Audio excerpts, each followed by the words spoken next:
They can never take the game from a young G. It's funny, because if I die before June, I swear to God, I'm gonna haunt y'all. Even if I die, I'm gonna be a fucking problem. Do you believe in ghosts?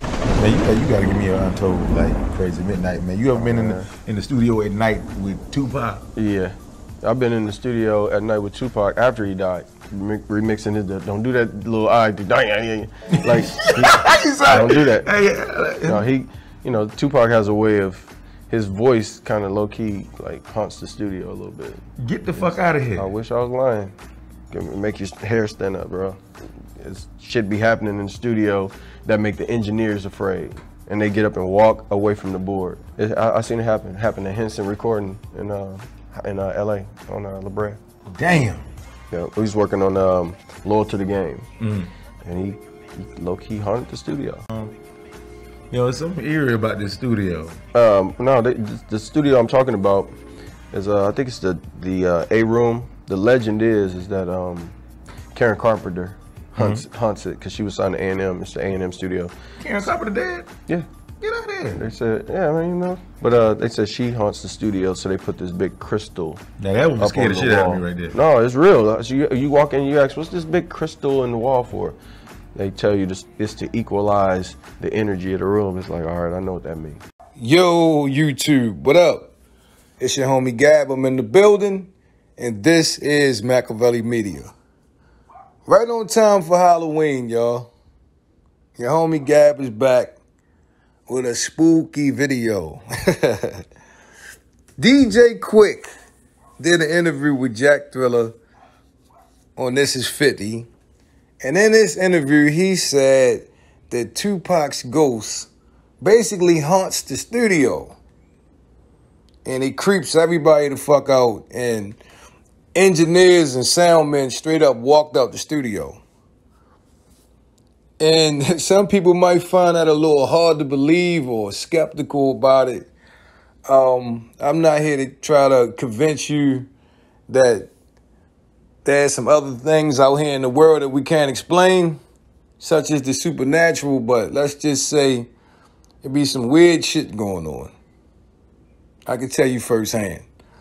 But back to DJ Quik. Now, I don't know if Quik meant literally or figuratively, but he did say Tupac's voice kind of like haunt them while they're in the studio working on, you know, his music that would come out after his murder. Now, let's just take a look at that for a minute.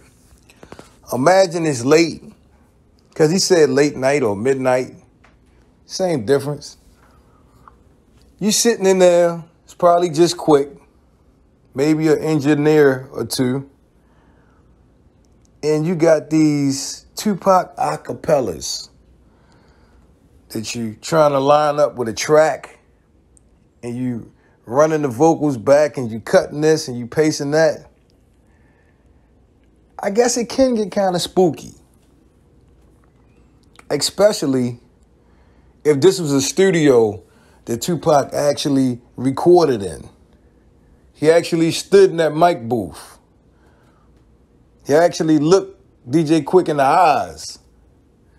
That shit could get a little spooky, especially if you hear some sounds in the background. The wooden floors start to creak a little bit. Quik said make the hair on your arm stand up. He said make the hair on your arm stand up. And depending on what Tupac is talking about, can really fuck with your head. You know, Tupac be predicting some shit sometimes when he rap. And he always rapping with this fire and this emotion. And when he's angry, it's like, you can hear like a little growl in his voice. Yeah, Quik say shit get a little weird at times, you know what I mean? Well, let's look at it from a literal standpoint. Let's just say Tupac loved the studio.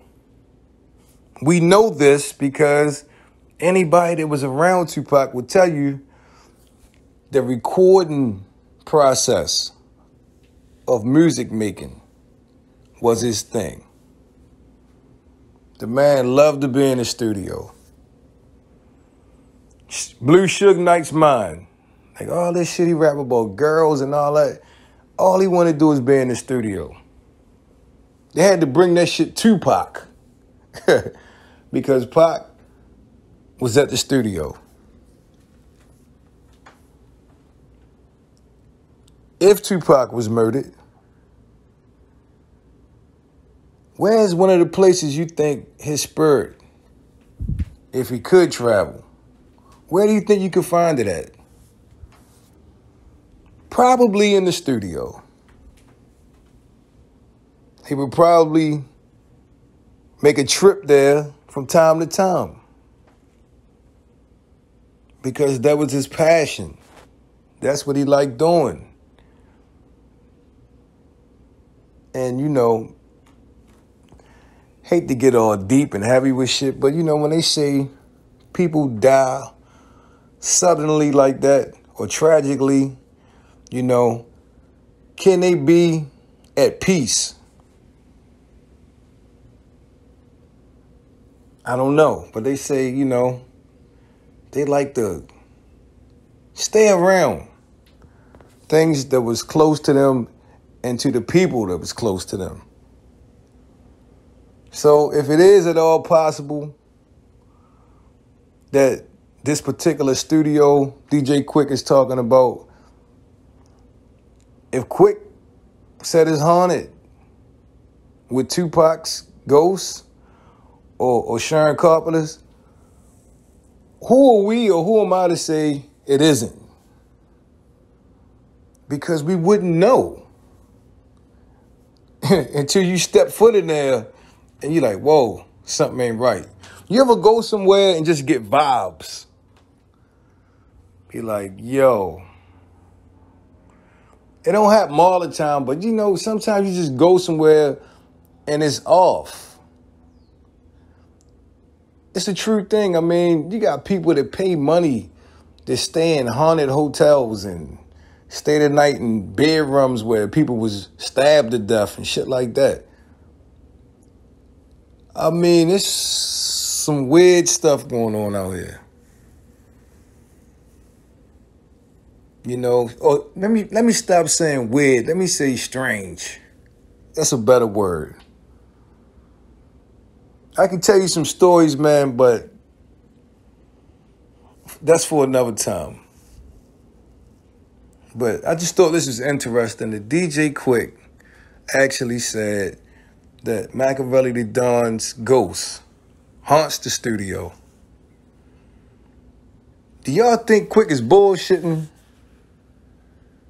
Or is it possible, just possible, that he's telling the truth?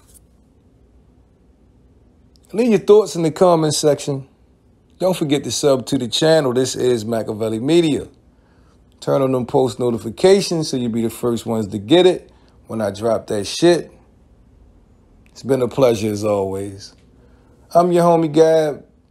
I'm signing off. I'm about to hit y'all with the peace.